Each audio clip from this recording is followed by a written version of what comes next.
Tambahan pada kesempatan ini yang anak didik ya sebagai subjek belajar atau anak didik belajar dan guru mendidik ya, itu menjadi tema pada kesempatan ini. Aliran behaviorisme itu menganggap bahwa ketika anak-anak itu sudah ikut belajar ya, sudah memperhatikan guru mengajar, memperhatikan dosen mengajar, itu namanya sudah termasuk belajar gitu ya. Itu kalau dalam perspektif behaviorisme itu.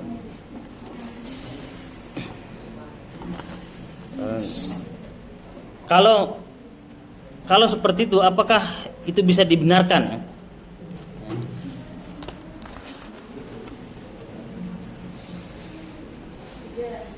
Ya gimana? Itu kan salah satu aliran pemahaman dan sangat besar juga ya pengikutnya itu, yang memahami bahwa ketika seorang sudah ikut belajar ya, sudah ikut itu sudah termasuk belajar gitu ya. Itu maksudnya satu pandangan ya, satu aliran. Oke. Ya dipahami dulu ya maksudnya itu.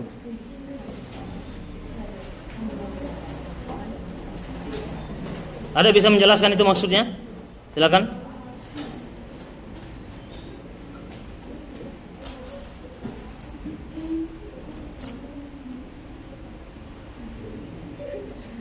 Gimana? Ada yang bisa menjelaskan maksudnya gimana? Saya ya. Coba, Pak. Nah, silakan. Kalau seandainya salah mohon arahannya. Iya. Di aliran behaviorisme itu kan belajar itu baca buku, mendengarkan penjelasan buku tanpa peduli fenomena psikologi anak apakah menguasai atau tidak. Jadi aliran ini hanya berfokus pada pembelajaran, yang mana definisi belajar sendiri kan paham atas informasi baru yang diberikan, paham atas informasi baru, tapi tidak menyentuh ranah pendidikan, karena pendidikan itu lebih daripada pembelajaran. Pendidikan itu kan menyentuh ranah psikologinya, terus terkait apa yang telah dipelajari itu apakah bisa berdampak pada kehidupan atau tidak gitu. Jadi aliran ini hanya berfokus pada pembelajaran bukan pendidikan. Iya, betul. Jadi aliran ini mengatakan bahwa tidak terlalu mengurusi persoalan aspek psikologi anak. Apakah dia paham atau tidak itu bukan urusannya. Yang jelas anak itu sudah datang di kelas, dia baca buku sendiri ya, dia baca buku sendiri ataukah mendengarkan gurunya mengajar, memperhatikan, itu sudah masuk belajar. Itu kalau dalam pendekatan aliran behaviorisme. Nah, pendekatan yang kedua ada namanya kognitif. Nah, ini menjadi aliran yang sangat membantah aliran yang tadi ya, behaviorisme. Itu namanya kognitivisme. Dia mengatakan bahwa belajar adalah proses perubahan mental dan mempengaruhi perilaku seorang. Jadi bagi pendekatan kognitivisme ini, meskipun Anda hadir mendengarkan guru, mendengarkan dosen, pikiran Anda melayang-layang kemana gitu, itu bukan belajar namanya ya. Ya gitu. Anda hadir di sini main HP, itu bukan belajar namanya. Kalau dalam pendekatan ini ya, pendekatan kognitivisme gitu. Anda ngangguk-ngangguk, ya, tadi pemateri katakan Anda ngangguk itu belum tentu belajar kalau dalam pendekatan yang kedua ini. Ya.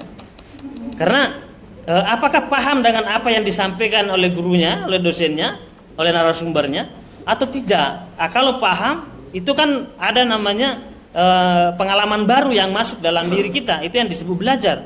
Tapi kalau cuma datang duduk di kelas tidak ada makna apapun, itu bukan belajar namanya ya. Cuma menyetor muka, nyetor kehadiran gitu ya. Itu. Ini yang mesti diperdalam juga ya mengenai nampaknya ini menarik ya antara dua pembahasan ini. Apakah kita melihat dari aspek cara proses mengajarnya saja, ataukah memang kita berorientasi pada pengaruh ya, proses penanaman pengalaman-pengalaman baru.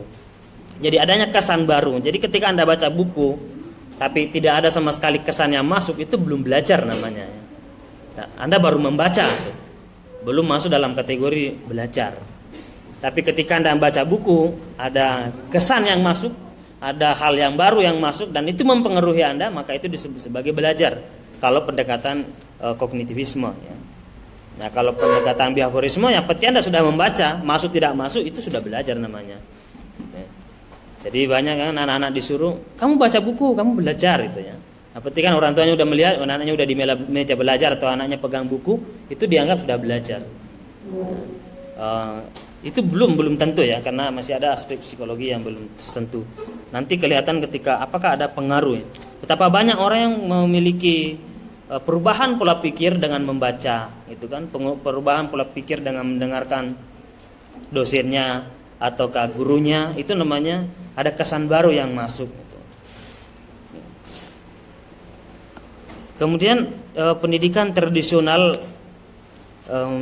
mengabaikan perbedaan. Nah, dalam kaitan ini, kalau disentuh dari aspek psikologinya, maka kognitivisme mengatakan bahwa setiap anak itu memiliki perbedaan. Itu harus dimengerti.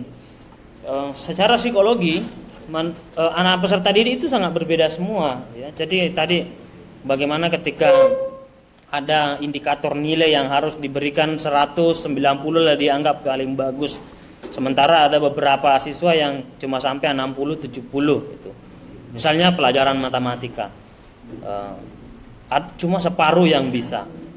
Nah, disinilah kesalahan dalam kurikulum pendidikan kita, bahwa masuk ke kelas itu semuanya disamaratakan. Ya. Ini kurikulum seperti ini sebenarnya kurang bagus. Ya. Tadi ada yang tawaran-tawaran lain seperti homeschooling. Homeschooling itu memang betul-betul hanyalah diajarkan pada minat anak-anak gitu. Atau contoh lain di Universitas Teheran Iran, di kampus-kampus Iran itu tidak ada sistem seperti ini pembelajaran kuliahnya. Itu disesuaikan dengan keinginan mahasiswanya. Dia mau pilih apa semester ini, mata kuliah apa, itu dicarikan dosennya. Jadi bukan ditentukan dosennya dulu mata kuliahnya, Anda tinggal masuk, tidak. Itu kan artinya memaksakan diri ya mengikuti itu. Kalau di negara-negara maju itu tidak. Supaya semua mahasiswa itu senang itu, karena dia senang dengan mata kuliah itu. Gitu. Dia senang tuh, dia happy dia. Jadi mudah sekali masuk karena dia senang.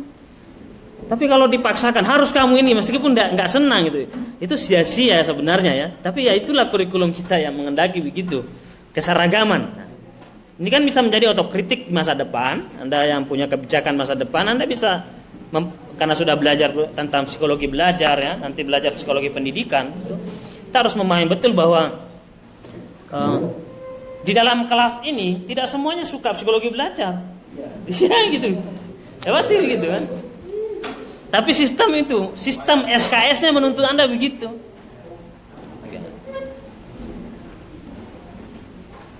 Ada yang suka pendekatan psikologi yang lain gitu ya.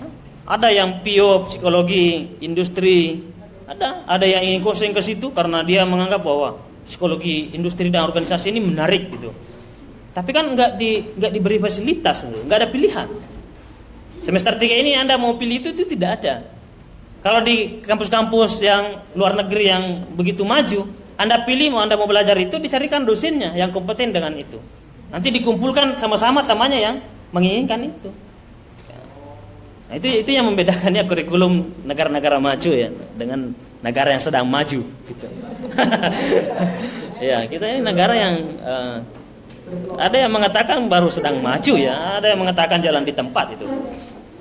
Kita ini lari kencang tapi di tempat. Iya.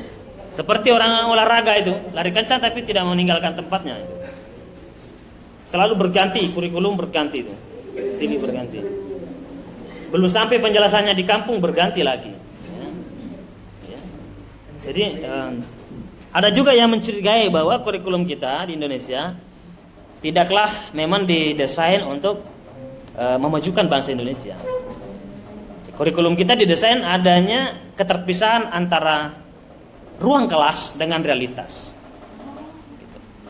Jadi Anda dikurung dalam tembok seperti ini, terpisah dengan realitas. Apa yang Anda pelajari itu tidak bersentuhan dengan kebutuhan masyarakat.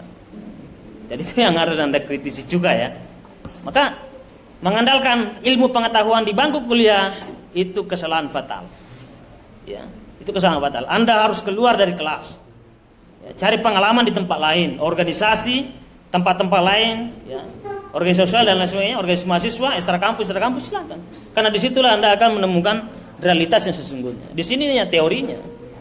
Meskipun teori itu digali dari pengalaman-pengalaman ya, riset dari pengalaman. Tapi ada tembok pemisah antara realitas dengan ruang kelas. Itu harus disadari secara kritis. Oke. Maka banyak keterkejutan ketika menjadi sarjana melihat fenomena luar tuh, karena nggak ada kesiapan tuh. Oh kok begini ya? Aku kok pikirannya begini, tapi kenapa kok kenyataannya begini? Nah, Anda akan temukan di masa depan begitu. Kalau tidak melakukan persiapan dengan banyak kegiatan-kegiatan lain di luar jam kuliah. Gitu. Kalau Anda hanya fokus jam kuliah saja, Anda akan mengalami kecemasan, ya, spiritual, kecemasan psikologi di masa depan. Karena tidak mengetahui dunia luar, tidak pernah membangun relasi dengan orang-orang lain, tidak ada informasi-informasi lain. Oke, jadi belajar itu sangat luas sekali, ya. Jangan hanya di dalam kelas. Dalam kelas ini hanyalah batu loncatan saja untuk menjelajahi sekian banyak pengetahuan-pengetahuan lain. Ya. Jadi usahakan bisa lebih mendalam lagi. Ya. Ini hanyalah fasilitator, apalagi dosen hanya fasilitator saja. Hanya berapa persen saja ilmu yang bisa diserap, hanya sedikit sekali. Maka saya heran ketika ada mahasiswa membuat status libur belajar hari ini, dosen tidak masuk. Dia pergi ke kantin ngopi-ngopi, ngobrol. Itu kesalahan itu. Orang-orang luar negeri nggak begitu. Negara-negara maju itu nggak ada dosennya, belajar sendiri itu. Coba Anda cek itu bagaimana orang belajar di Australia. Di Australia itu orang itu sebelum dibuka perpustakaan sudah antri banget itu, sampai sekian panjangnya itu. Pas dibuka perpustakaan semuanya berdatangan masuk dan banyak yang tidak mendapatkan tempat duduk ketika lambat datangnya. Coba ya kan, bandingkan di UIN Salatiga ya, perpustakaannya sepi sekali kan. Heran kan? Ya beda banget itu. Kenapa minat belajar yang berbeda itu kan? Orientasi kita yang berbeda. Itu. Minat belajar, kita tinggal menggugulkan kewajiban saja. Ya. Tidak ada yang lebih daripada itu. Hanya sedikit orang yang bisa melebihkan dari itu. Ya, berarti sudah setor nama, sudah daftar hadir, udah mengikuti semester berjalan. Nah, itu namanya mahasiswa kupu-kupu ya. Ya kos kampus ya. Ada seperti itu. Kos kasur kampus itu 3K ya, bukan P3K ya. Ya kan. Ya ada kos, kampus, kasur. Selesai itu. Kalau hidup seperti itu, kita telah mengkhianati banyak generasi-generasi lain yang tidak terpilih untuk masuk di perguruan tinggi ini karena Anda yang terpilih. Ya. Anda berdosa secara sosial kepada mereka yang tidak punya kesempatan mengenyam pendidikan, bisa karena faktor biaya, bisa karena faktor-faktor lain, tidak punya relasi. Gitu. Nah, itu kesadaran seperti itu mesti ditanam. Kamu pun masih semester 3 ya. Perbanyak pengalaman di masa depan dan bisa Anda menceritakan dengan menarik kepada generasi selanjutnya bahwa waktu saya kuliah seperti ini. Tapi kalau Anda mengisi kesan yang buruk selama Anda belajar atau kuliah, maka Anda tidak bisa menceritakan kebaikan-kebaikan itu kepada orang lain itu. Pengalaman-pengalaman tidak bisa Anda bagikan tuh kepada generasi selanjutnya.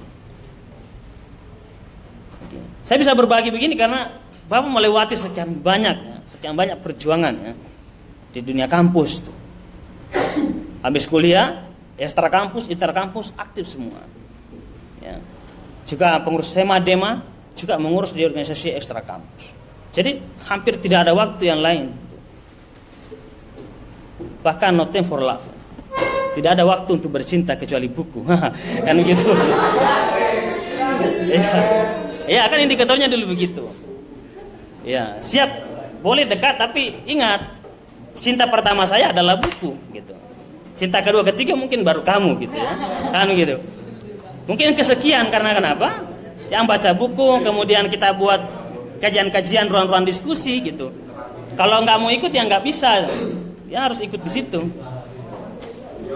Jadi mencari bisa Anda berteman dengan lawan jenis yang Anda suka, yang Anda senangi, tapi bawa mereka berjalan beriringan ke hal yang lebih produktif, positif gitu ya.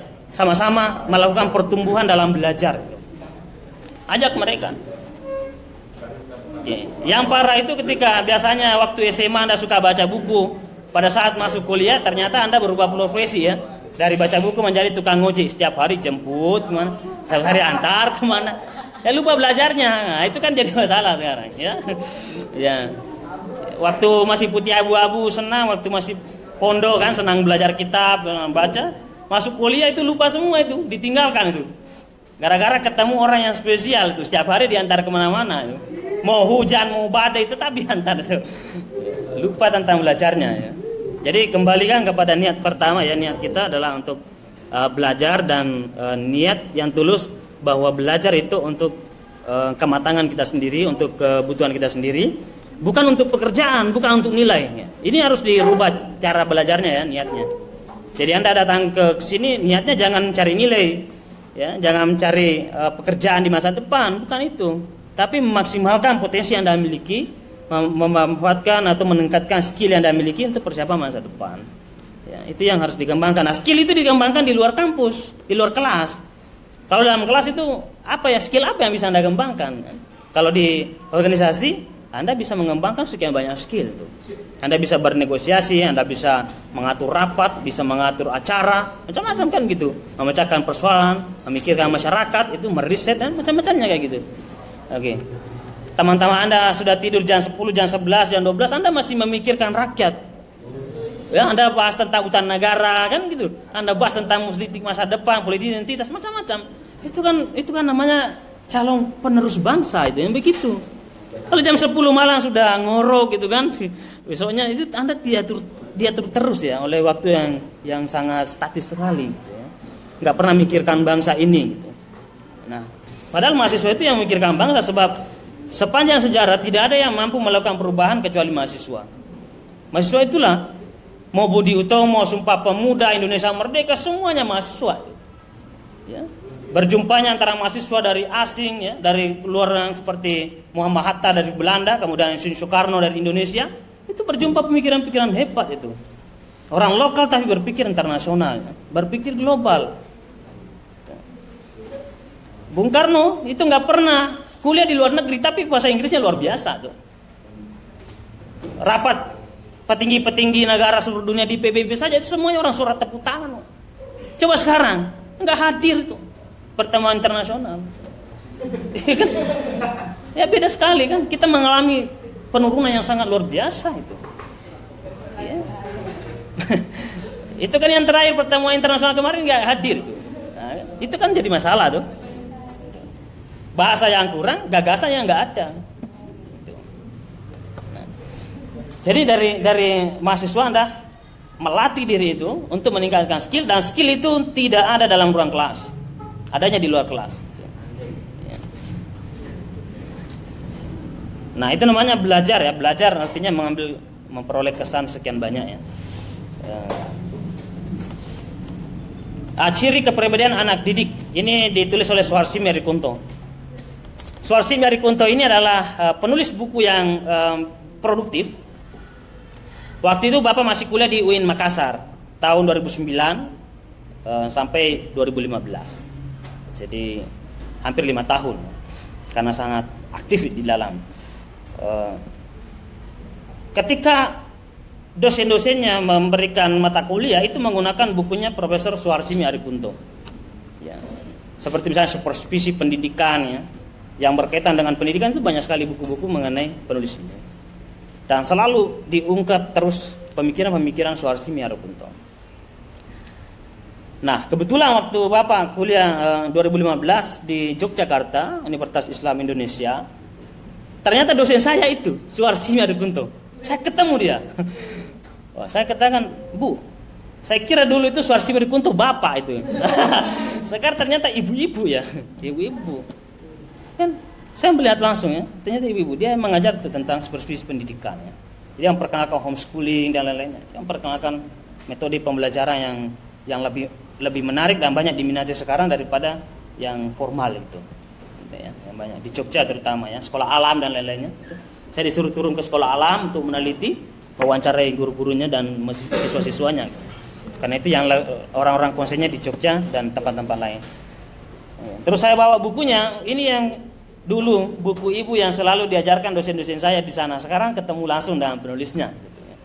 Dan bisa berdialog langsung dengan tokohnya gitu ya. Waktu itu sudah umur 80 tahun. Udah lebih ya, udah 80 tahun lebih. Gitu. Nah, itulah hebatnya kuliah di tempat yang, maksudnya begini, semua tempat kuliah itu bagus ya. Tapi lingkungannya yang mempengaruhi, lingkungan. Jadi Bapak sengaja mencari lingkungan di pasca sarjana yang kota belajar itu. Karena saya senang belajar, maka saya ingin ke sana. Kalau ke Jakarta mungkin lebih banyak ke politiknya nanti, kan, lebih banyak ke, saya bersentuhan langsung setiap hari dengan banyak hirup politiknya. Tapi kalau di Jogja saya pilih karena memang kota budaya dan kota pendidikan. Maka jangan heran ketika Anda menaiki sepeda motor hanya berapa kilo saja, 2 kilo, 3 kilo ada lagi toko buku ya, ada pasar buku. Semuanya isinya penjualnya buku semua, nggak ada yang lain. Ya. Di yang Taman Budaya itu, dekat Taman Pintar atau Malioboro dekat situ. Itu ada sekolah. Nah, kalau mahasiswa kita bertemu di sana, para mahasiswa yang memang mau belajar itu kan, kita mau pada beli buku dan lain-lainnya. Oke. Nah, jadi kita mendatangi sendiri, kita yang mengubah diri sendiri. Kalau nggak mengubah diri sendiri itu sulit, gitu ya. Maka dalam Islam sendiri dikatakan Allah tidak akan merubah nasib suatu kaum ya sebelumnya diri sendiri mengubahnya. Itu Tuhan sendiri mengatakan begitu. Innallaha la yughayyiru ma biqaumin hatta yughayyiru ma bi anfusihim. Allah tidak akan merubah nasib kalian kecuali Anda sendiri yang mengubahnya. Itu. Jadi kalau pendekatannya tadi ya behaviorisme atau pendekatan yang kedua tadi kognitivisme sangat menekankan adanya kemandirian anak didik untuk belajar sendiri, mencapai kesan-kesan yang baru, menemukan kesan baru, itu disebut sebagai belajar. Jadi dia menentang yang pertama, teori yang pertama behaviorisme, bahwa yang penting cukup hadir, ada kesan atau tidak kesan sudah belajar. Itu adalah kesalahan bagi pandangan kognitivisme ya. Mungkin itu yang menjadi pengantar ya untuk saat ini. Nanti makalah kedepannya bisa diperdalam lagi, bahwa pesan Bapak mumpung masih semester 3, perbanyak kesan-kesan menarik yang bisa membuat Anda tumbuh lebih baik dan mengalami kesiapan masa depan, menjadi pemimpin masa depan, supaya fungsi Anda bisa betul-betul nyata pada masyarakat sebagai agen perubah ya, agen of change.